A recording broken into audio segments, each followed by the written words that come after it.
આપણે બનાવશું ખાટા ઢોકળા. તો એના માટે આપણે 2 વાટકા ચણાની દાળ લીધી છે અને 1 વાટકો ચોખાનો લીધો છે અને એને ઘંટીમાં દળી લીધું છે અને હવે આપણે તેને પલાળીએ છીએ.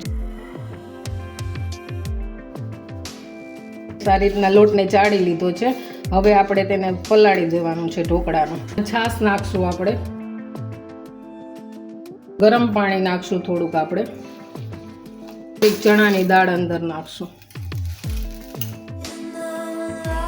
આ મિક્સ થઈ ગયું છે. હવે આ રીતના ઢાંકી અને એને 6-7 કલાક માટે રાખી દેવાનું છે. બેટર રેડી છે ખાટા. નિમક નાખશું, હળદર નાખશું, હલાવી લેવાનું છે. હિંગ નાખશું.